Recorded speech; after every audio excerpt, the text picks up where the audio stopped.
Bonjour, bienvenue à Culture du Royaume, ici Régent Cloutier. Notre vision est d'équiper notre génération à découvrir leur nouvelle identité afin que tous puissent expérimenter leur plein potentiel. Pour en savoir plus, visitez notre site internet à cultureduroyaume.com. Bonne écoute!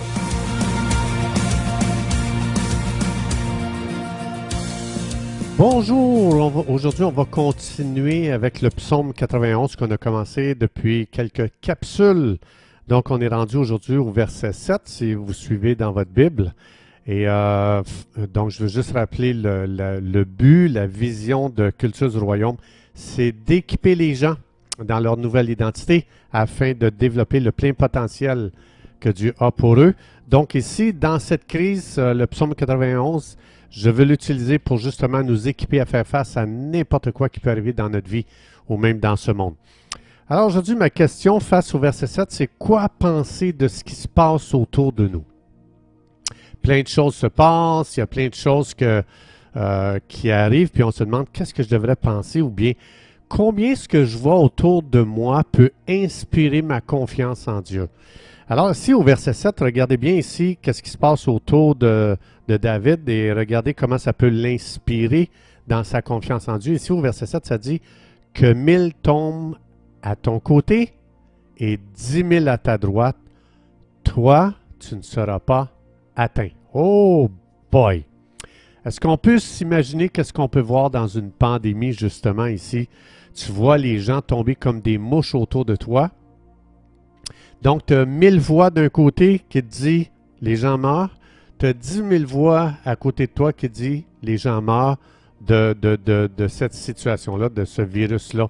Et puis, ça devient facile de laisser la situation commencer à m'enseigner ce qui va m'arriver à moi. Si c'est arrivé ça à 1000 personnes d'un côté, si c'est arrivé ça à 10 000 de l'autre côté, c'est facile de dire, ben, je déduis que ça va m'arriver à moi aussi, je vais vivre la même chose que ces gens-là.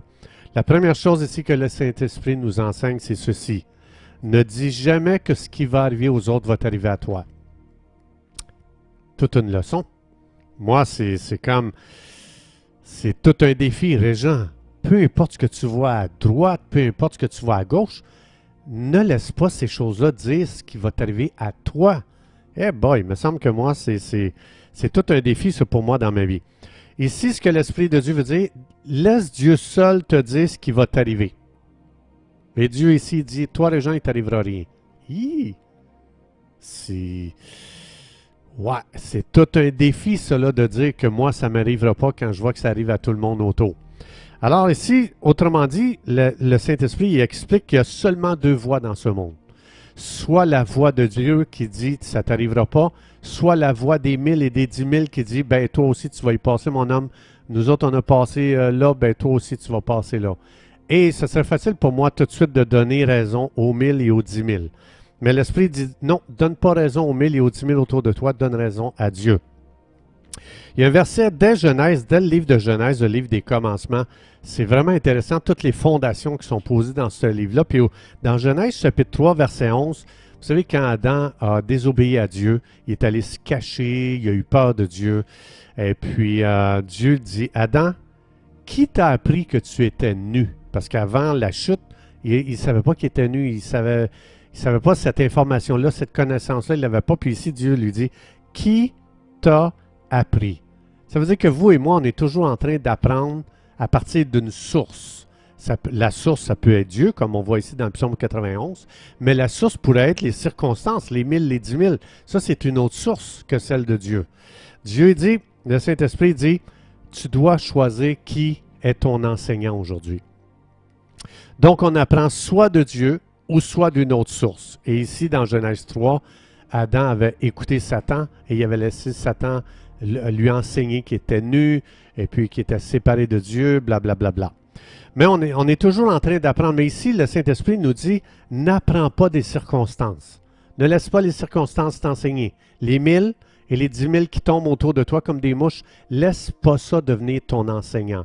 Laisse Dieu t'enseigner. Donc, parce que mes yeux peuvent être enseignés par qu'est-ce que je vois, puis mes oreilles aussi, tout ce que les gens disent. Impossible, tout le monde y passe, tu vas y passer toi aussi, Régent. Donc, Dieu, qu'est-ce qu'il dit ici? Toi, tu ne seras pas atteint. Toi, tu es intouchable. Imagine cette parole si puissante que Dieu est en train de dire, toi, tu es vraiment intouchable. Là, c'est facile de dire, oui, mais Dieu, attends un petit peu, là, tout le monde y passe. Pourquoi est-ce que moi, je n'y passerais pas? Dieu dit, non, non, non, non, toi, tu es intouchable. Écoute-moi comme il faut. Donc, maintenant, les gens se demandent, mais comment est-ce que tu peux dire ça?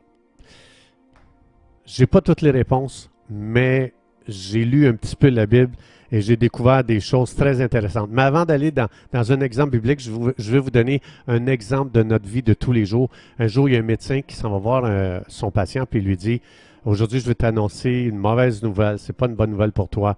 Tu as un cancer très sévère et il te reste quelques jours à vivre. Donc, profite-en parce que tu n'en as pas pour longtemps. Puis le gars, ben justement, pas longtemps après, il est mort.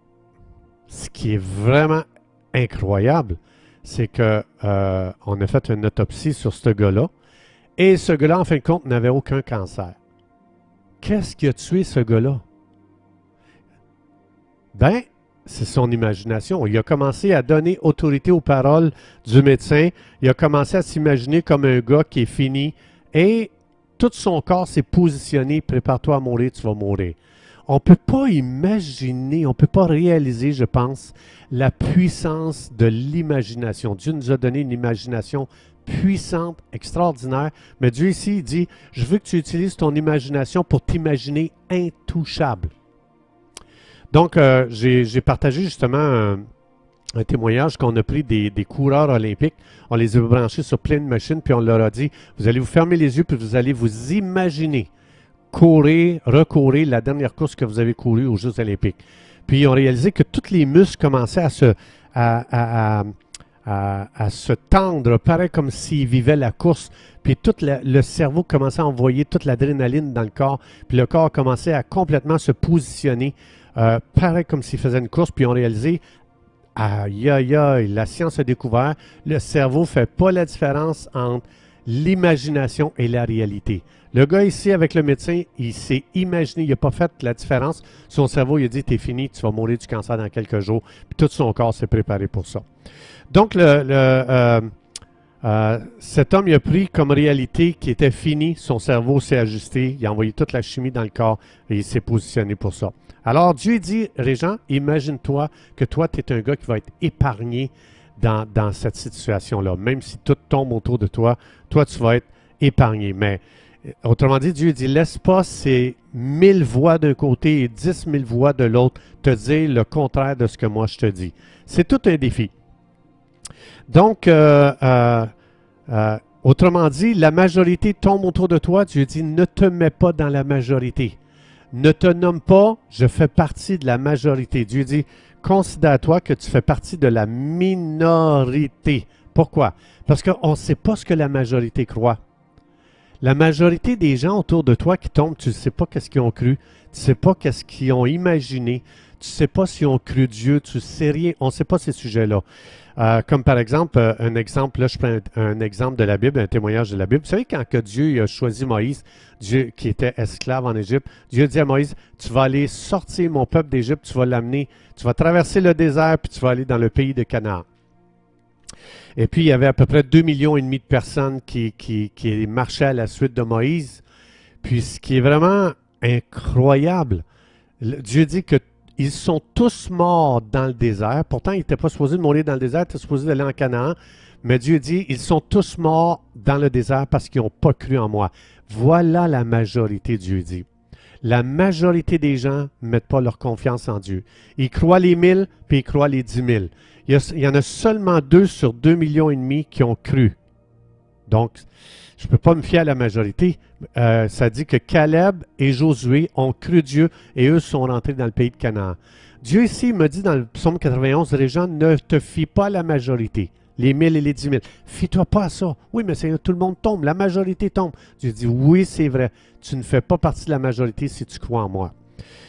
Donc, c'est tout un défi. Ça veut dire que Dieu dit, fie-toi pas à la majorité. On ne sait pas qu'est-ce qu'il croit, comme on disait tantôt. Ça veut dire que moi, Et vous, on a une décision à prendre.